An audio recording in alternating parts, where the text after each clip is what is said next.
जो आपके बोर्ड की आंसर शीट मिलती है ना, उसमें आपको अपने क्वेश्चन को प्रेजेंट कैसे करना है, कौन कौन सी बातों को आपको ध्यान में रखना है और किन किन पॉइंट्स को आपको नहीं करना है। तो आप देखना कि राइट हैंड साइड में और लेफ्ट हैंड साइड में ऐसी लाइन है या नहीं।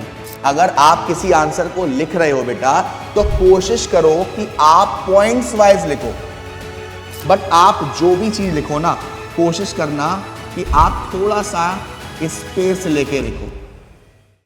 हेलो बच्चा गैंग, क्या हाल चाल? एक नंबर सर।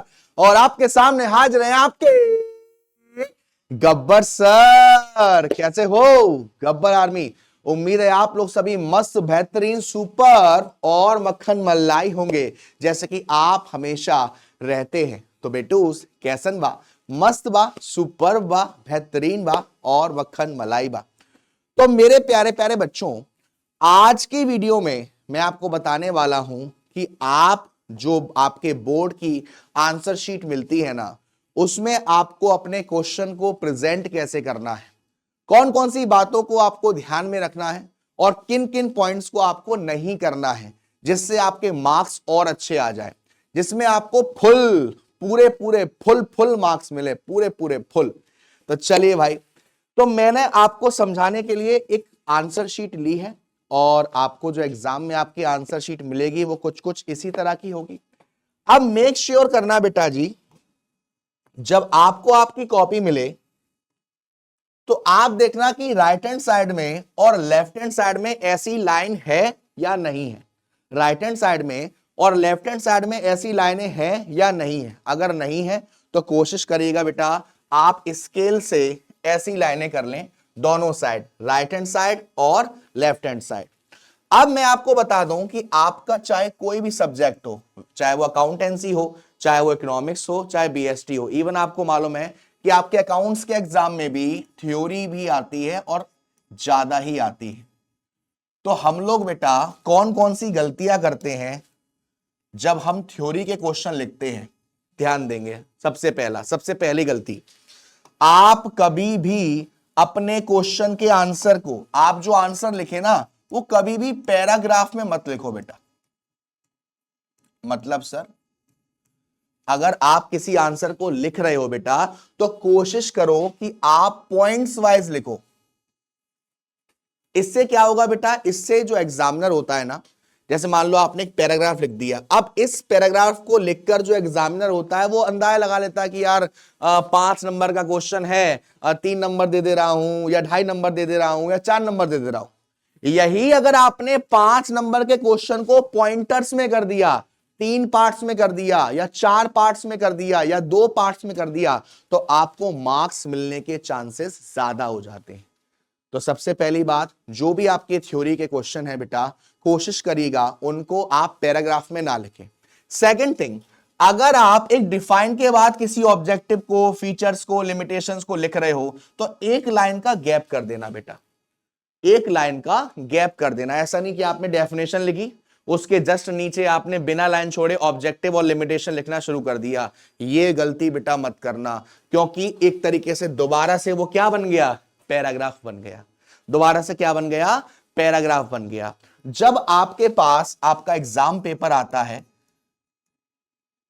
तो मेरे प्यारे बच्चों, आप कोशिश करें कि ज्यादा से ज्यादा पहले उन क्वेश्चंस को कर लें जो आपको बिल्कुल परफेक्ट या फिर अच्छे से आते हैं। द रीजन इज बेटा, जब आपका एग्जामिनर आपकी कॉपी चेक करता है, आपको मान लो शुरुआत के 4 नहीं आ रहे हैं, आपको 1 आ रहा है, आपने बीच में छोड़ दिया, आपने उसका सीक्वेंस खराब कर दिया, तो जो एग्जामिनर होता है बेटा वो फ्रस्ट्रेट हो जाता है। वो समझ जाता है कि ये जो स्टूडेंट है वो किस लेवल का है, फिर वो अपने माइंडसेट के हिसाब से वैसे ही आपको मार्क्स देता है। तो ये गलती आपको नहीं करनी है।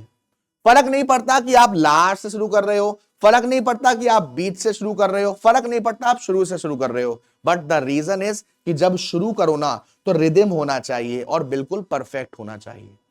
ऐसे टॉपिक या ऐसे आंसर्स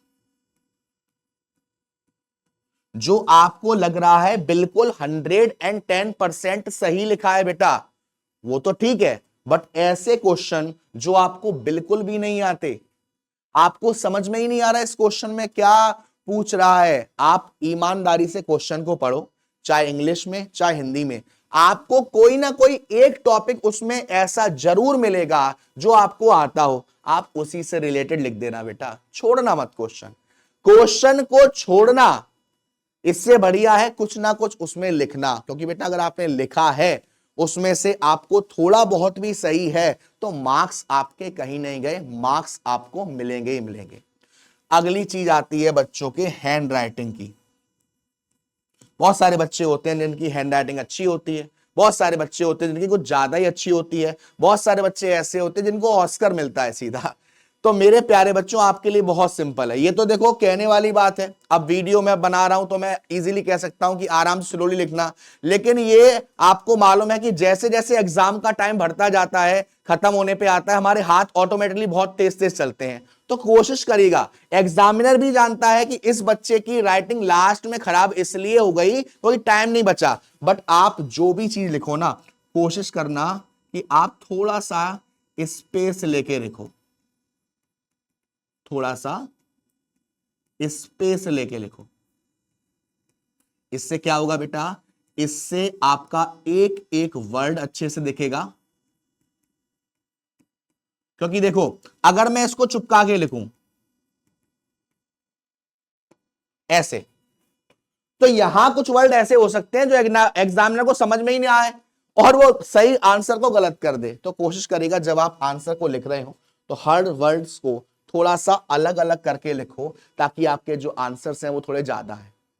अगर आपको लग रहा है कि किसी क्वेश्चन के आंसर में एक पॉइंट ऐसा है जो बहुत ही आपने अच्छा लिखा है, आप कोशिश करिएगा कि उसको ऐसे हाईलाइट कर दो, आप कोशिश करिएगा कि उसको ऐसे हाईलाइट कर दो, या कोशिश करिएगा कि आप उसको ऐसे हाईलाइट कर दो, और आप चाहो ना तो बॉक्स भी बना सकते हो, कोई दिक्कत वाली बात नहीं।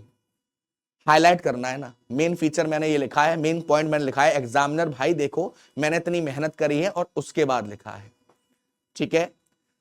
तो ये कुछ पॉइंटर्स हैं जो आपको ध्यान में देने हैं बेटा, चाहे आप इकोनॉमिक्स के एग्जाम को लिखें, चाहे आप बिजनेस के एग्जाम को लिखें, चाहे आप अकाउंटेंसी के एग्जाम को लिखें, जो भी आपका क्वेश्चन पेपर होता है ना, अगर आपने 1.5 लाइन, अगर आपने 1.5 लाइन सही लिखी है तो आपको 1 नंबर मिलेगा ही मिलेगा, कंफर्म। अगर आपकी 1.5 लाइन आपने सही लिखी है तो 1 नंबर आपको कंफर्म मिलेगा ही मिलेगा। अब इसके हिसाब से आप लगा लेना अंदाजा कि 2 के लिए कितना, 3 के लिए कितना, 4 के लिए कितना, 10 के लिए कितना, ठीक है। तो ये एक प्यारी सी वीडियो थी मेरे प्यारे प्यारे भाइयों के लिए, मेरी प्यारी प्यारी बहनों के लिए। आप ये बातें को ध्यान में रखना। मिलते हैं अगली वीडियो में, तब तक के लिए अपना ध्यान रखिएगा, खाना पीना खाते रहिएगा, माँ बाप का ध्यान रखिएगा। Tata bye bye, see you. Gabbar sir, Gabbar army, #रौला ऑन द टॉप।